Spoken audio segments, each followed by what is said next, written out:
नमस्कार दोस्तों, मैं केमिस्ट्री गुरु विष्णु हूँ। How to solve numericals of chapter solution class 12 part 2 आपके लिए लेके आया हूँ। इसका पहला पार्ट आप ज़रूर पढ़ें, डिस्क्रिप्शन में उसका डिटेल दिया हुआ है। और इसके अलावा ये सॉल्यूशन चैप्टर फुल चैप्टर उसको आप पढ़ें और सॉल्यूशन के सारे न्यूमेरिकल ये सब कुछ आपको डिस्क्रिप्शन बॉक्स में मिल जाएगा। ये चैप्टर किनको पढ़ना ज़रूरी है? जो क्लास 12th का एग्ज़ाम या तो इस बार देने जा रहे हैं या फिर नेक्स्ट ईयर क्लास 12th का उनका बोर्ड का एग्ज़ाम होगा। बोर्ड एग्ज़ाम के लिए स्पेशली यूज़फुल है। और अगर आईआईटी मेंस और आप नीट वगैरह के लिए प्रिपरेशन कर रहे हैं तो उसका एक बेस आपका बना देगा, जो बोर्ड लेवल के बेस के बिना, एनसीईआरटी के बेस के बिना किसी भी कंपटीशन की तैयारी हिंदुस्तान में आप नहीं कर सकते हो। CBSE board, ISC board, UP board English medium specially, उनके मतलब का ये वीडियो है। इसके पहले पार्ट में मैं आपको कुछ बातें बता चुका था।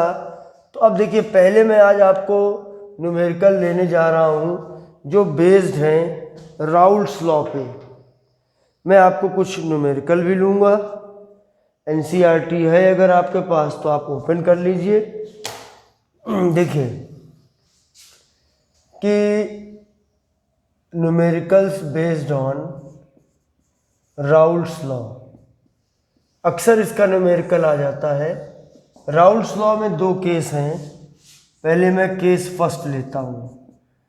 केस फर्स्ट है for solution of two volatile liquids. जैसे हमने लिया वाटर प्लस HCl। वो वोलाटाइल का मतलब होता है कि जो सब्सटेंस एवेपोरेट कर सके, जिन सब्सटेंसेस को हम रखें और उनके सरफेस के मॉलिक्यूल वेपर की फॉर्म में धीरे धीरे निकल जाएं, उनको बोलते हैं वोलाटाइल सब्सटेंस। तो दो वोलाटाइल सब लिक्विड लिए हमने और उन दोनों का मिक्सचर मिला दिया, सॉल्यूशन बना लिया। उसके लिए राउल्ट लॉ का पहला केस लगता है। फॉर्मूले ये होते हैं, जैसे मान लीजिए दो वोलाटाइल लिक्विड हमने ए और बी ले लिए, ए एंड बी। तो देखिए एक जो फॉर्मूला जाएगा आपका वो P A equal to P naught A x A, ये formula. P B equal to P naught B x B, एक ये दूसरा फॉर्मूला।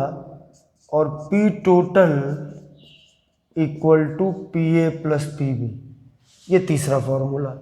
और इनका मतलब क्या है, इनका टर्म्स का मतलब समझिए कि जैसे पी नॉट, नॉट जहाँ लग जाएगा वो प्योर सॉल्वेंट का या तो वो इनिशियल वैल्यू होती है या फिर प्योर चीज़ का होता है। तो ये आपका है vapour pressure of pure solvent A. पहले सॉल्वेंट का वेपर प्रेशर है P naught A. What is P naught B? Vapour pressure of pure solvent B. जो हमारा सॉल्वेंट बी है उसका वेपर प्रेशर। और जो पी ए है वो है partial vapour pressure of A, और पी बी है partial vapour pressure of B. अब बात करते हैं पीटी। पीटी है टोटल वेपर प्रेशर। और अब बचा है हमारा एक्स ए और एक्स बी। तो एक्स ए है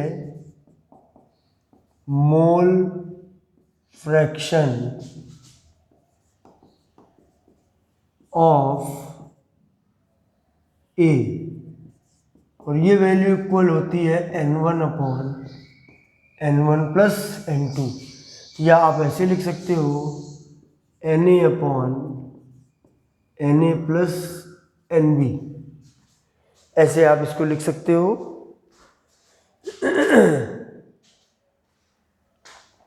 तो ये हमें फॉर्मूले हैं। और ऐसे ही एक्स भी क्या हो जाएगा, एक्स भी हो जाएगा, यहाँ थोड़ा सा लिख देता हूँ, मोल फ्रैक्शन ऑफ बी हो जाएगा, और उसका फॉर्मूला Nb/Na+Nb। और मोल एन मोल होता है। अगर हमें किसी का भी मोल निकालना है तो मोल होता है ग्राम में mass upon molecular mass. Question करने के पहले हमको ये देख लेना है कि क्या दोनों जो लिक्विड हैं वो वोलाटाइल हैं। तो भाई हम कैसे जानेंगे वो लिक्विड वोलाटाइल है कि नहीं है? तो उसको जानने का तरीका बड़ा सिंपल है। दोनों के वेपर प्रेशर आपको दिए होंगे, या दोनों के वेपर प्रेशर के बारे में कुछ कहा जा रहा होगा। तो अगर दोनों के वेपर प्रेशर हैं, जिनके वेपर प्रेशर हैं इसका मतलब उनके वेपर हैं, जिनकी वेपर है इसका मतलब है वो वोलाटाइल है। तो हम समझ जाएंगे कि ये राउल्ट लॉ का केस फर्स्ट लगता है। तो ये हमारे फॉर्मूले हैं, और इन फॉर्मूलों पे बेस्ड एक न्यूमेरिकल मैं आपको कराता हूँ। एनसीईआरटी हो अगर तो आप उसको ओपन कर लीजिए, तो आपके लिए थोड़ा काम आसान हो जाएगा। और मैं कोई एक क्वेश्चन निकालता हूँ।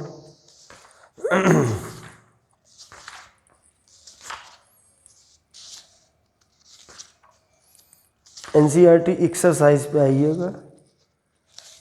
अगर आपके पास नई एनसीईआरटी है तो पेज नंबर 62। हाँ, तो ये क्वेश्चन इसमें 2.16, आप 2.16 क्वेश्चन को निकाल सकते हो।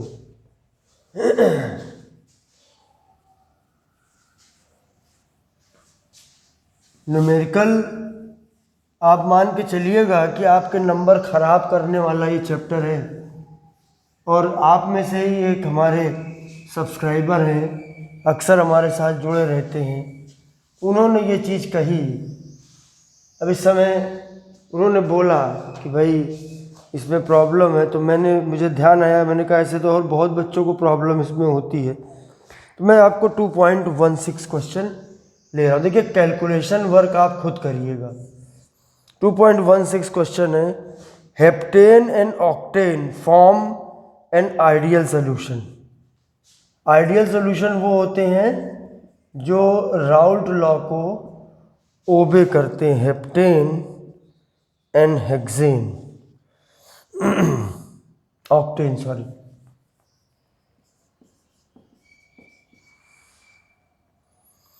Eight 373 kelvin vapour pressure of two component. तो ये पी नॉट की वैल्यू दी हुई है, ये इसका दिया हुआ है 105.2 किलो पास्कल। ऑक्टेन का दिया हुआ है 46.8 kilo pascal. What will be the vapour pressure of mixture? PT हमको निकालना है। और 26 ग्राम हेप्टेन और 35 ग्राम ऑक्टेन। जितने क्वेश्चन बता दूँ उतने कर लेना, कॉन्सेप्ट बन जाएगा, आपका काम कंप्लीट हो जाएगा। ठीक है, एनसीईआरटी में जितने क्वेश्चन दिए गए सारे पूछे नहीं जाते, बोर्ड लेवल में एक लिमिटेड मामला होता है। तो पहले हेप्टेन का फॉर्मूला देखिए, एल्केन का फॉर्मूला होता है CnH2n+2। अब ये हेप्टेन है तो हेप्ट में होते हैं meth eth pro but pent hex, hept 7, तो C7। अगर हेप्टेन लेना है तो C7H16। अब इसका हमें मोलर मास निकालना है।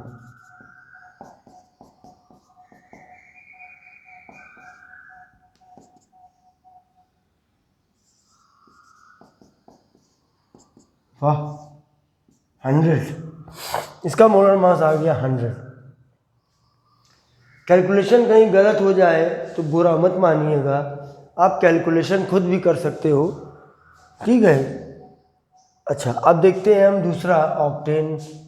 तो ऑक्टेन जो होगा उसका फॉर्मूला ऑक्ट होता है 8, तो जाएगा C8H18, इसका मोलर मास 12 × 8 + 18, 96 + 18 114। ये मैंने दोनों की वैल्यू निकाल दी। अब देखिए आप मोल निकाल सकते हो दोनों के। देखिए मोल ए, पहले को ए मान लेते हैं, दूसरे को इसको ए मान लिया, इसको बी मान लिया, ठीक है। मैं सारी वैल्यू लिख देता हूँ।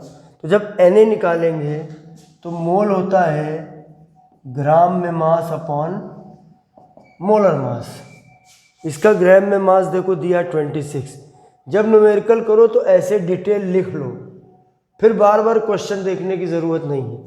अब आप देखिए W की वैल्यू हमने रखी 26 अपॉन मोलर मास इसका 100। और बेटर होगा कि इसको यहीं पर सॉल्व कर लो, ऐसे करके डिवाइड करके 2 जा 60 आया, 0 लगाया, इस तरीके से करके इसको सॉल्व कर लो। डेसिमल के 2 प्लेस तक उसको निकाल लो। ये फ्रैक्शनल वैल्यू लेके जाओगे तो कैलकुलेशन बहुत बड़ा हो जाएगा, ठीक है। उसके बाद अब आगे का अगला पॉइंट हम देखेंगे। अगला पॉइंट जो है हमारा NB पे आते हैं। तो ग्राम में मास दूसरे का कितना दिया 35 ग्राम, तो 35 अपॉन 114। इसको भी सॉल्व कर लो, फ्रैक्शनल वैल्यू निकाल लो डेसिमल में। अब उसके बाद आगे का काम देखो। अब हमने जब ये निकाला तो फिर हम ये निकालेंगे, XA = mole fraction of A, mole fraction Na upon Na plus Nb, moles of A upon moles of A plus moles of B। ये वैल्यू रखोगे तो आप देखो XA निकल आएगा। और इसी तरीके से अगर आप ये वाला फॉर्मूला लगाओ या एक ये भी लगा सकते हो, 1 - XA। ये याद रखना कि मोल फ्रैक्शन का जो टोटल होता है वो 1 होता है। अगर एक आपने वैल्यू निकाल ली तो दूसरी वैल्यू इससे निकाल लेंगे। अब हमारे पास में XA है और XB है। अब देखो इस वैल्यू को हम लेके चलें और देखें कि इसको हम क्या कह सकते हैं। ये जो वैल्यू है ये वैल्यू है हमारी P0A, और ये जो वैल्यू है ये हमारी है P0B, ठीक है। अब हमको वैल्यू क्या क्या हमारे पास है, हमारे पास P0A है, हमारे पास P0B है, ठीक है। हमारे पास Na है, Nb है, तो उसका मतलब नहीं, हमारे पास XA है और हमारे पास XB है। इधर का मैं इसका हिस्सा साफ कर देता हूँ। अब हमको आपको बताना है जब फॉर्मूला जो हमको लगाना है, तो देखिए P टोटल = PA + PB, तो ये P0A XA, P0B XB। देखिए कितना सिंपल क्वेश्चन, 3 मार्क्स का। अब P0A की वैल्यू ये रख दी, XA की वैल्यू ये रख दी, P0B की वैल्यू ये रख दी और XB की वैल्यू ये रख दी। सॉल्व कर लो, आंसर निकल आया हमारा। जो यूनिट दी है प्रेशर की, जैसे किलो पास्कल दिया है, तो आंसर हमारा किस में आएगा, वो भी हमारा किलो पास्कल में आएगा। You need not to change units of pressure until it was said in question. मान लो क्वेश्चन में कहा गया इसको किसी और यूनिट में निकालो, तो वो एक अलग मुद्दा हो गया, ठीक है। तब ये देखिए आपका पहला केस का मैंने आपको बता दिया। अब हम लोग आएंगे राउल्ट्स लॉ के दूसरे केस में। पहला केस लगता है, अब इस क्वेश्चन में जैसे ही आप इसको पढ़ा आपने तो समझ में आ गया कि दोनों के वेपर प्रेशर दिए हुए हैं, तो इसका मतलब है कि ये 2 वोलाटाइल लिक्विड है। Raoult law first case. अब हम आते हैं राउल्ट लॉ का second case. Raoult law second case. Raoult law का जो सेकंड केस है उसमें होता है हमारा volatile solvent plus non volatile solute. Solution में वोलाटाइल सॉल्वेंट जैसे पानी जो इवेपोरेट हो सके और नॉन वोलाटाइल सॉल्यूट जैसे ग्लूकोज जो इवेपोरेट ना हो सके, या कोई भी आयनिक कंपाउंड। तो यहाँ पर हमारा राउल्ट लॉ का सेकंड केस लगता है। राउल्ट लॉ का सेकंड केस ये है, relative lowering in vapour pressure, relative lowering in vapor pressure equal to mole fraction of solute का मोल फ्रैक्शन। और relative lowering in vapor pressure है P not minus P S upon P not equal to N1 upon N1 plus N2। ये हमारा हो गया। और हम लोगों को इसका सिंपल फॉर्म यूज़ करना चाहिए, स्पेशली सीबीएसई बोर्ड और यूपी बोर्ड के जो स्टूडेंट्स हैं, क्योंकि उनको कैलकुलेटर नहीं मिलता है। आईएससी बोर्ड के स्टूडेंट को कैलकुलेटर मिलता है, तो वो यही फार्मूला यूज़ कर सकते हैं। ठीक है, और उसमें सिर्फ ये हो जाता है, थोड़ा अप्रॉक्सीमेशन हो जाता है। N1 प्लस N2 की जगह N2 रख देते हैं, क्योंकि N1 की वैल्यू बहुत कम होती है compare to the value of N2। तो इसलिए N1 प्लस N2 का जो टोटल है उसकी जगह हम सिर्फ N2 रख देते हैं। अब देखिए यहाँ पर टर्म्स का मतलब समझिए। P not vapour pressure of pure solvent. Question में आपको पहचानने के लिए ये ढूंढना पड़ेगा, एक प्योर सॉल्वेंट होगा और दूसरा नॉन वोलाटाइल सॉल्यूट होगा। तो वेपर प्रेशर ऑफ सॉल्वेंट हो गया और PS हो गया वेपर प्रेशर ऑफ सॉल्यूशन। ठीक है, और N1 हो गया मोल्स ऑफ सॉल्यूट और N2 हो गया moles of solvent. Solution chapter के क्वेश्चन में सबसे पहला काम होता है चेक करो which is solute and which is solvent in the question. तो ये हम फॉर्मूला लेके चलेंगे और इसके लिए भी हमको एक क्वेश्चन की ज़रूरत पड़ेगी। देखता हूँ,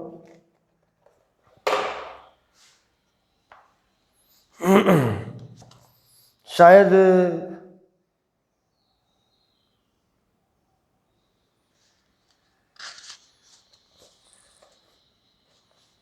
एक्सरसाइज में वो क्वेश्चन नहीं है जो बिल्कुल एलिमेंट्री है। हमको बिल्कुल एलिमेंट्री क्वेश्चन चाहिए, उसी को आपको करने की ज़रूरत है। मैं बहुत जल्दी आपको निकालता हूँ।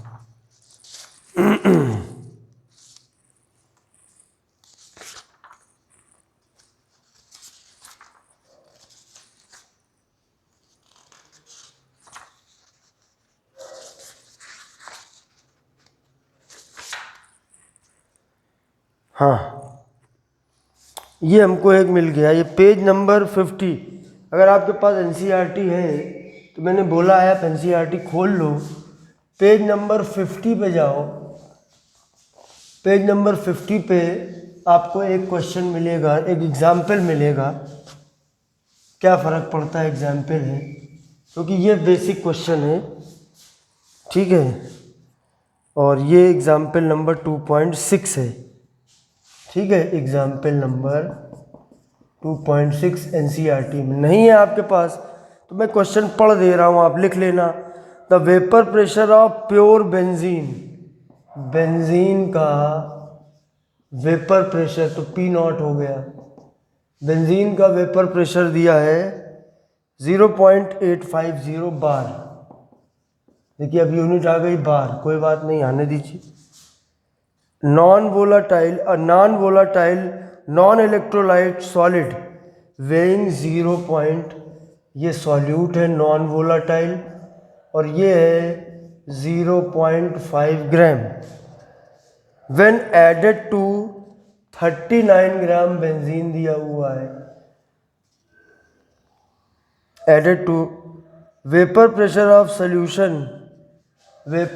Of solution PS equal to है 0.845 bar. What is molar mass of solute निकालना। आपके पास नहीं है बुक, कोई बात नहीं, मैं क्वेश्चन आपको समझा रहा हूँ।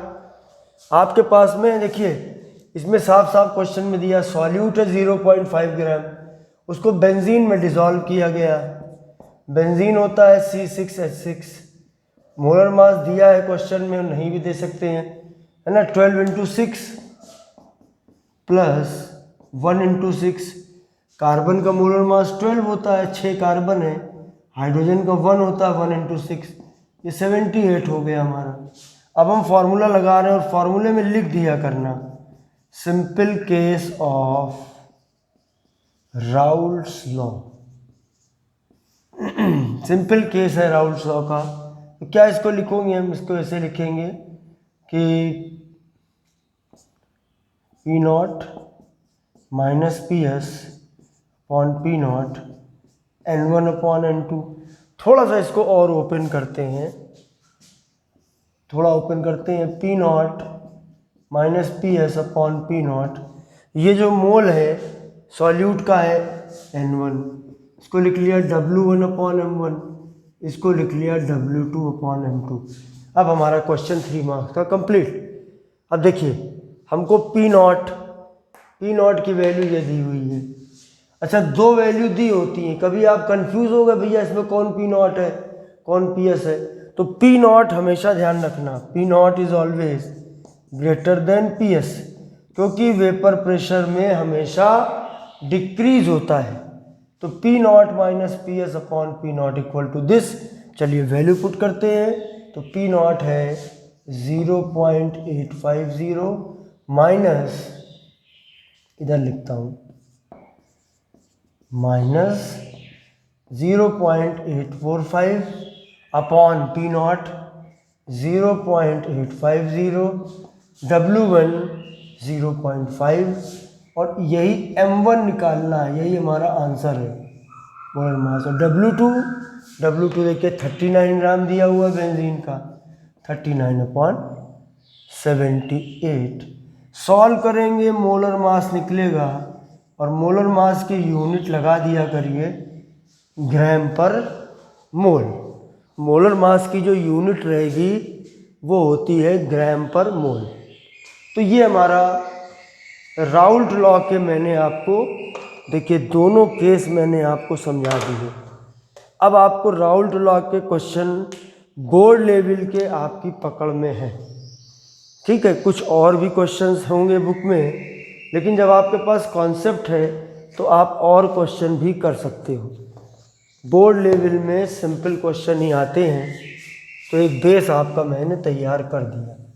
अच्छा, अब हम आते, ये एक हमारी कॉलिगेटिव प्रॉपर्टी भी हो गई, relative lowering in vapour pressure, और हमारा एक ये वेपर प्रेशर से रिलेटेड राउल्ट्स लॉ के दोनों केस भी हो गए, एक कॉलिगेटिव प्रॉपर्टी भी हो गई हमारी। अब हम 2 प्रॉपर्टी 2 लेके चलेंगे। एक है हमारा एलिवेशन इन बॉइलिंग पॉइंट, ठीक है। इसके लिए फॉर्मूला लगता है delta TB KB into molality, और एक होता है डिप्रेशन इन फ्रीजिंग पॉइंट, पानी का, वाटर का फ्रीजिंग पॉइंट, वाटर का फ्रीजिंग पॉइंट होता है 0 डिग्री सेंटीग्रेड, और वाटर का बॉइलिंग पॉइंट होता है 100 डिग्री सेंटीग्रेड, आप जानते हो, ठीक है। तो एक टर्म है जिसमें एलिवेशन होता है बॉइलिंग पॉइंट में, और एक टर्म है जिसमें डिप्रेशन होता है। तो जैसे वोलाटाइल, ध्यान से कहीं लिख लो, वोलाटाइल सॉल्वेंट, और उसमें आप मिला दो नॉन वोलाटाइल सॉल्यूट, पानी में नमक घोल दो, पानी में चीनी घोल दो, तो पानी का बॉइलिंग पॉइंट बढ़ जाता है और फ्रीजिंग पॉइंट कम हो जाता है। दो बातें। तो इससे रिलेटेड है delta T B equal to K B into molality. Delta T F, एक के साथ एक फ्री मिलता है, के एफ इंटू मोलैलिटी। दोनों देखिए, एक फार्मूला आपने सीखा, दूसरा उससे बन गया। एलिवेशन इन बॉइलिंग पॉइंट को delta T B, B for boiling. Delta T का मतलब है टेम्परेचर में डिफरेंस, मतलब बॉइलिंग पॉइंट सोल्यूशन का और बॉइलिंग पॉइंट सॉल्वेंट का, और ये हमारा होता है डेल्टा टी एफ। ठीक है, अगर हम एक फार्मूले में और आगे बढ़ जाएं तो मोलैलिटी का फार्मूला होता है मोल्स ऑफ सॉल्यूट, तो उसके लिए हो गया ग्राम में mass upon molar mass upon mass of solvent in KG. Solute का मास ग्राम में, सॉल्वेंट का मास केजी। तो ये हमारा फार्मूला हो गया, और ऐसे ही ये फार्मूला बनेगा के एफ इंटू ग्राम में mass upon molar mass upon weight of solvent in KG. यहाँ पर केवी जो होता है मोलल, मोलैलिटी है ना, मोलल एलिवेशन कांस्टेंट। के एफ है molal depression constant. Molal elevation constant और मोलल डिप्रेशन कांस्टेंट, सीधी सीधी बात। ये हमारा फॉर्मूला है। एक और फार्मूला हम जोड़ेंगे इसके साथ। एक फार्मूला ये है कि बॉइलिंग पॉइंट, बीपी मतलब boiling point of solution, boiling point of solution होगा बॉइलिंग पॉइंट ऑफ,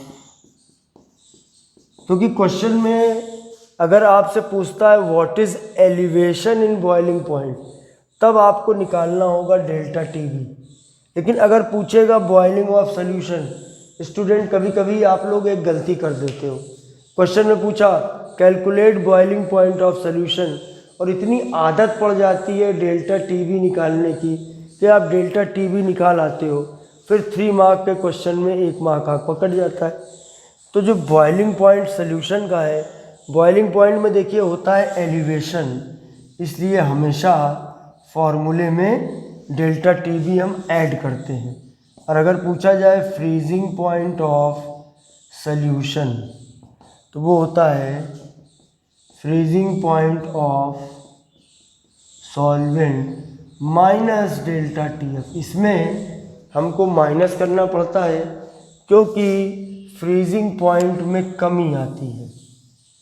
पानी में चीनी डाल दो, पानी में नमक घोल दो, अब पानी का फ्रीजिंग पॉइंट -2 डिग्री सेंटीग्रेड हो गया, 0 डिग्री नहीं रहा। तो ये दो फार्मूले अगर आपके पास हैं तो फिर आपको इसको न्यूमेरिकल करने में कोई भी प्रॉब्लम नहीं होगी। तो मैं चलिए इसके क्वेश्चन को उठाता हूँ, आपको समझाता हूँ कि इनको आप क्वेश्चन को कैसे करोगे।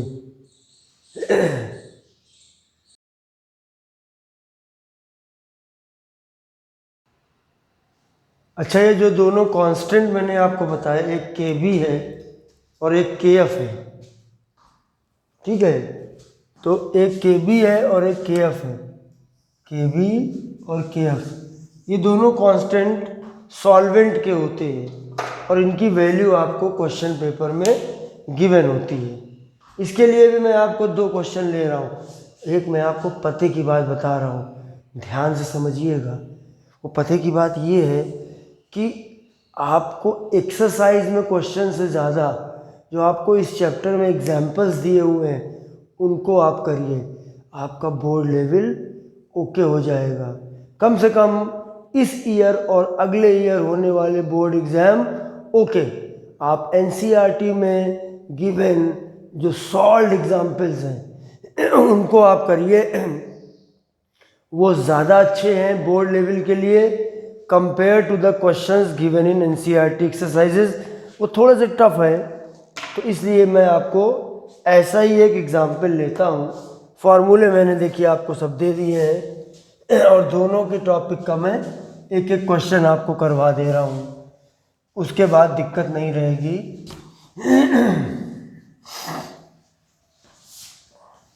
तो एनसीईआरटी है तो खोल लीजिए page number 51, example number 2.7।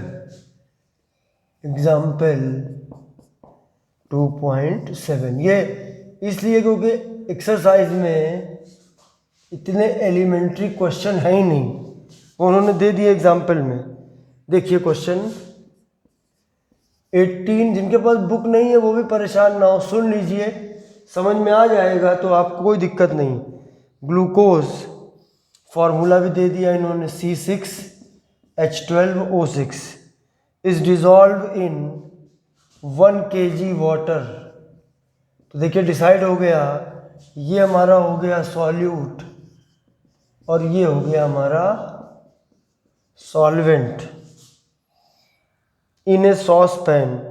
Eight what temperature will water boil, मतलब बॉइलिंग पॉइंट ऑफ सॉल्यूशन हमको निकालना है।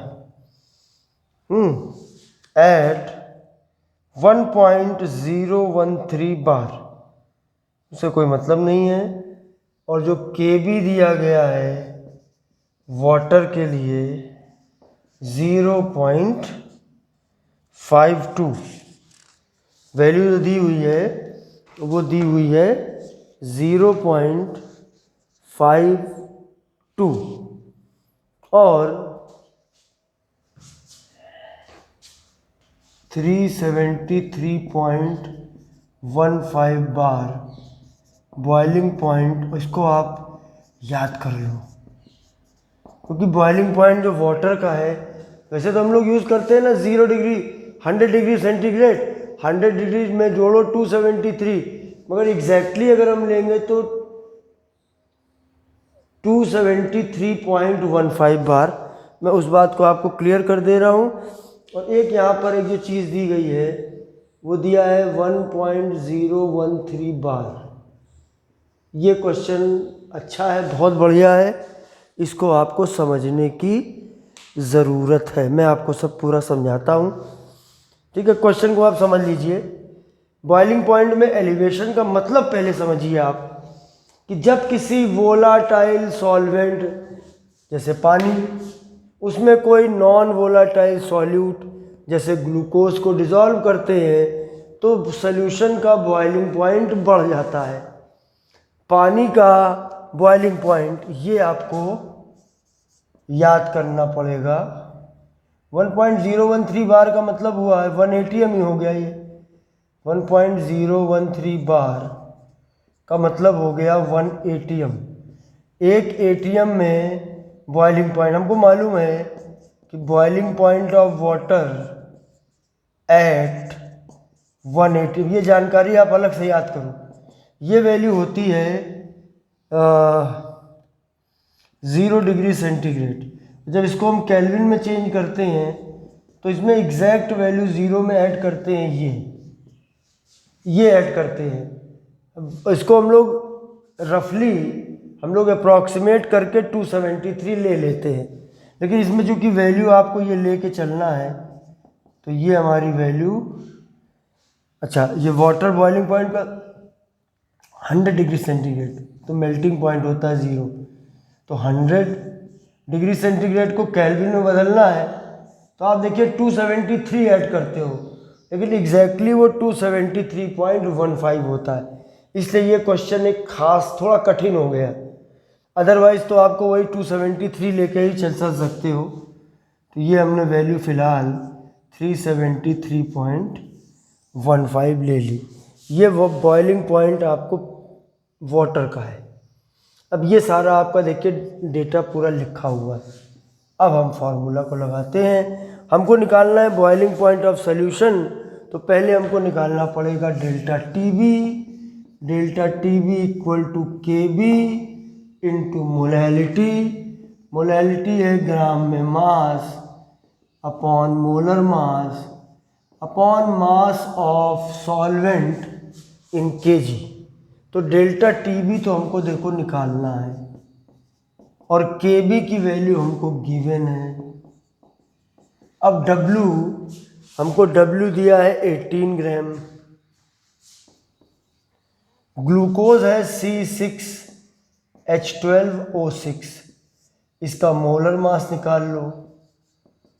कैसे निकालोगे? 6 इंटू 12, कार्बन का होता है 12, तो 6 into 12 plus 1 into 12 plus 16 into 6, 6 into 16, 12 into 1। Solve करोगे तो ये 180 आ जाएगा। 18 अपॉन 180 अपॉन 1 केजी में दिया है। अगर ये ग्राम में दिया होता तो आप उसको केजी में कन्वर्ट करते। इस वैल्यू को हम सॉल्व करेंगे तो बड़ा सिंपल ही है, 0.052 ये वैल्यू आ गई हमारी, है ना। अब हमको इसको निकालना है बॉइलिंग पॉइंट ऑफ सॉल्यूशन। क्या होता है formula? Boiling point of solvent plus delta T B. Boiling point solvent का है 373.15 और उसमें 0.052 आप ऐड कर दो। 373.202 केल्विन इज द आंसर। ये हमारा हो गया आंसर, कोई इसमें दिक्कत वाली बात नहीं है। ये हमारा हो गया आंसर। और मैंने बोला था आपको बिल्कुल ऐसे ही डिप्रेशन एंड फ्रीजिंग पॉइंट का होता है। फॉर्मूलों में क्या चेंज है वो मैं ऑलरेडी आपको बता चुका हूँ, तो उससे रिलेटेड भी क्वेश्चन आपको मिल जाएगा। अब एक टॉपिक इसमें और बचता है, उसको मैं बता के और वीडियो को कंप्लीट करता हूँ। वो टॉपिक है osmotic pressure. Osmotic pressure class 11th में अगर आपने states of matter gaseous state पढ़ा, उसमें आपने आइडियल गैस इक्वेशन पढ़ी, बस उसी का काम है। देखिए फॉर्मूला है, टर्म है हमारा ऑस्मोटिक प्रेशर। ऑस्मोटिक प्रेशर को पाई से डिनोट करते हैं। Formula pi V equal to NRT, पहला फॉर्मूला। आप लोग डिस्क्रिप्शन बॉक्स में ज़रूर देखा करो, उस वीडियो से रिलेटेड जितने और वीडियो होंगे वो मैं सब डाल दूंगा, उसको भी आप पढ़ सकते हो। तो pi V equal to NRT हो गया। अच्छा, pi equal to N upon VRT, तो पाई इक्वल टू CRT, ये भी आप फॉर्मूला यूज़ कर सकते हो। अब पाई यहाँ पर होता है ऑस्मोटिक प्रेशर, V होता है यहाँ पर वॉल्यूम, N होता है मोल्स ऑफ सॉल्यूट, और मोल का फॉर्मूला ग्राम में मास अपॉन मोलर मास N, और R होता है गैस कांस्टेंट। R का सबसे ज़्यादा कमाल है, T होता है टेम्परेचर इन केल्विन। इनके क्वेश्चन में जो आप R की वैल्यू लेके चलोगे 0.082 लीटर ATM पर केल्विन पर मोल। देखिए अगर आप ये वैल्यू लेके चलोगे, क्वेश्चन में दी जाती है वैल्यू, अगर आपको ये वैल्यू दी जाएगी, अगर आप ये वैल्यू लेके चलोगे तो आपको वॉल्यूम को लेना पड़ेगा इन लीटर, वॉल्यूम को लेना पड़ेगा लीटर में। और आपको प्रेशर को लेना पड़ेगा इन एटीएम, तो आपका ये यूनिट काम करेगा। अगर आप आर की वैल्यू 0.083 लीटर बार, एक आपको पते की बात बताता हूँ, ठीक है, किसी को बताइएगा मत। सीबीएसई बोर्ड में ये यूनिट ज़्यादातर चलेगी, लीटर बार पर केल्विन पर मोल। आईएससी बोर्ड में लीटर एटीएम चलेगी। बाकी क्वेश्चन को हमेशा देख के करना, जो क्वेश्चन में वैल्यू दी हो, और इसको याद भी कर लेना। आर की वैल्यू याद होनी चाहिए, कभी कभी नहीं भी दे सकते हैं वो, ठीक है। अगर ये हम ले रहे हैं तो वॉल्यूम हम किस में लेंगे, लीटर में, और प्रेशर हम लेंगे इन बार। और वैसे एक एटीएम इक्वल टू 1.01325 बार होता है। इतना कहाँ लंबा लेते, इतना ही बस ले लो। ये आपको एक यूनिट और याद करना। तो ये फॉर्मूला हम लगा के, पाई ऑस्मोटिक प्रेशर है, वी वॉल्यूम है, एंड मोल है, आर गैस कांस्टेंट है, और टी टेम्परेचर। जो सी जो यहाँ पर एक टर्म आया सी का मतलब है कंसंट्रेशन, है ना, क्योंकि मोल अपॉन वॉल्यूम है तो कंसंट्रेशन हो गया, मोलैरिटी की फॉर्म में हो गया। एक क्वेश्चन इसका भी करवा देता हूँ, तो आपको इस चैप्टर के न्यूमेरिकल का बवाल ख़त्म हो जाएगा। बहुत जल्दी से ढूंढ लेता हूँ।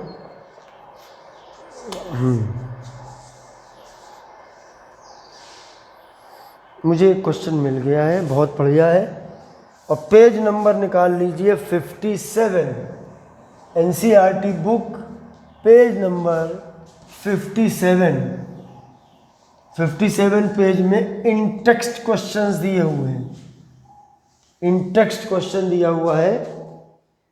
क्वेश्चन नहीं है अगर आपके पास एनसीईआरटी तो परेशान मत होइए, मैं इतना बता दे रहा हूँ, और आप लोगों को ये अपनी अपनी टेक्स्ट बुक में जो भी है उनमें मिल जाएगा। ये 2.11 ये इन टेक्स्ट क्वेश्चन है एनसीईआरटी का। कैलकुलेट मास निकालना है एस्कॉर्बिक एसिड है, ये है विटामिन सी। कोरोना में लड़ने के लिए हमें विटामिन सी का भरपूर इस्तेमाल करना चाहिए। हमको नींबू वगैरह का खूब सेवन करना चाहिए, और अगर दिक्कत है तो हमको विटामिन सी की टैबलेट मार्केट में मिलती है, उसको भी एक सुबह एक शाम को चूसना चाहिए। लेकिन अच्छा है कि हम सिट्रस फ्रूट्स खाएं, संतरे वगैरह मिल जाए वो खाएं, और इसके अलावा नींबू का सेवन करें, वो हमारे लिए अच्छा होगा। खैर, तो एस्कॉर्बिक एसिड होता है विटामिन सी, उसको डिज़ोल्व किया गया 75 ग्राम एसिटिक एसिड में। एसिटिक एसिड होता है CH3COOH। तो इसमें कह रहा है to lower its melting point. देखिए मेल्टिंग पॉइंट दिया है, फ्रीजिंग पॉइंट देना चाहिए, लेकिन चलिए melting point freezing point acceptable है, दोनों एक ही चीज़। 1.5 डिग्री सी, और KF दिया हुआ है 3.9। ये हमारा क्वेश्चन है। मैं क्वेश्चन आपको समझा दे रहा हूँ कि एसिटिक एसिड है। देखिए अब इसमें हमको पहले चेक करना है सॉल्वेंट क्या है, सॉल्यूट क्या है। तो ये हमारा हो गया solvent. Acetic acid molar mass निकालोगे इसका 60 आएगा। एस्कॉर्बिक एसिड या विटामिन सी ये हमारा हो गया सॉल्यूट। ये क्वेश्चन मगर डेल्टा TF का एक मिल गया, चलिए मैंने उठा लिया तो फिर इसको भी कर लेते हैं। ये है हमारा डिप्रेशन इन फ्रीजिंग पॉइंट से रिलेटेड, तो चलिए इसको भी कर लेते हैं। डेल्टा TF इक्वल टू, कि देखिए क्वेश्चन में ये दिया हुआ है हमको, देखिए डिप्रेशन इन फ्रीजिंग पॉइंट का मतलब होता है कि किसी वोलाटाइल सॉल्वेंट जो यहाँ पर है एसिटिक एसिड, उसमें नॉन वोलाटाइल सॉल्यूट जैसे एस्कॉर्बिक एसिड को मिलाएंगे तो फ्रीजिंग पॉइंट कम हो जाएगा। जो इसका फ्रीजिंग पॉइंट रहा होगा प्योर का, इसको मिलाने के बाद इसका फ्रीजिंग पॉइंट कम हो जाएगा। तो वो फ्रीजिंग पॉइंट में हमको ये दिया हुआ वैल्यू, हमसे पूछा गया इसका मास निकालो, मतलब हमसे क्या निकालना है, हमको ये वाला W निकालना है। 2 पार्ट आप देख लोगे, 3 नंबर पक्के गारंटीड बोर्ड एग्जाम में। डेल्टा TF हो गया 1.5, KF हो गया 3.9, W हो गया, निकालना है। मोलर मास इसका भैया निकाल लो, इसका मोलर मास आप निकाल लेना सॉल्व करके। बुक क्वेश्चन में तो दिया नहीं है, लेकिन आप इसको निकाल लोगे। मैं इसको कहाँ तक निकालूँ, आप इसका मोलर मास कैलकुलेट कर लेना। कार्बन होता है 12, हाइड्रोजन का होता है 1, ऑक्सीजन का होता है, ठीक है, इसको हम रख देंगे। W kg में है, वो हमको गिवन है, नहीं गिवन है, ग्राम में गिवन है, तो 75/1000। देखिए हमारा जो आंसर है इससे निकलेगा, हमारा आंसर इस W से निकलेगा, और जो मोलर मास है वो हम इसको कैलकुलेट करके निकाल लेंगे, यहाँ रख देंगे, सॉल्व कर लेंगे, W हमारा निकल आएगा, ग्राम में वो हमारा आंसर हो जाएगा। ठीक है, चलिए हर एक टॉपिक का मैंने आपको न्यूमेरिकल बता दिया। अब हम वीडियो के लास्ट पार्ट में आएंगे। कोई दिक्कत हो कमेंट करिए, कमेंट में अपना क्वेश्चन पूछिए, मैं आपको बता दूंगा, ठीक है ना। कमेंट के जरिए ही सारी बात हम यूट्यूब पे कर सकते हैं। तो अब हम आते हैं क्वेश्चन नंबर 2.12 इन टेक्स्ट, पेज नंबर 57। ये ऑस्मोटिक प्रेशर का है। Calculate osmotic pressure. पाई की वैल्यू हमको निकालनी है, लेकिन निकालनी है पास्कल में। Exerted by A solution prepared by dissolving 1 gram of a polymer in 450 ml water at 37 degree centigrade. मैं क्वेश्चन पढ़ दे रहा हूँ, बुक नहीं है, लिख लो। Calculate the osmotic pressure in pascals exerted by a solution prepared by dissolving 1 gram of a polymer of molar mass 185,000 in 450 ml of water at 37 degree C। ये वैल्यू हमको पास्कल में निकालनी है, तो ये काफ़ी कठिन भी हो गया क्वेश्चन, तो अच्छा है कि एक टफ क्वेश्चन भी आ गया। हमारा फॉर्मूला हमारे पास है पाई V = nRT, पाई V = W/mRT। R डिसाइड करेगी, R की वैल्यू नहीं दी है, लेकिन वो देते हैं R की वैल्यू। देखिए हम R की वैल्यू लेके चल रहे हैं 0.082 लीटर बार पर केल्विन पर मोल। तो वॉल्यूम हमको लीटर में रखना पड़ेगा और प्रेशर हमको बार में रखना पड़ेगा। बार में आएगी वैल्यू, वॉल्यूम हमको देखो ml में रखना है, वॉल्यूम लीटर में। 450 ml है, इसको लीटर में बदलेंगे तो 1000 डिवाइड कर देंगे। W 1 ग्राम, ये सॉल्यूट हो गया, पानी सॉल्वेंट हो गया। मोलर मास R और T, देखिए टेम्परेचर 37 डिग्री C + 273, 310 केल्विन। ठीक है, ये हमारा आ गया 310। तो सॉल्व करेंगे, पाई की वैल्यू बार में निकलेगी। एक बार जो होता है वो 10⁵ पास्कल के इक्वल होता है।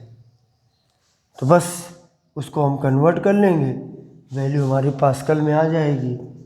एक बार 10⁵ पास्कल के इक्वल होता है। तो बस उसमें 10⁵ मल्टीप्लाई कर दो और उसमें आपका आंसर मिल जाएगा। तो दोस्तों आज के लिए बस इतना ही, फिर मिलेंगे बहुत जल्द एक नए वीडियो के साथ। तब तक के लिए दिल से बहुत बहुत धन्यवाद। जय हिंद।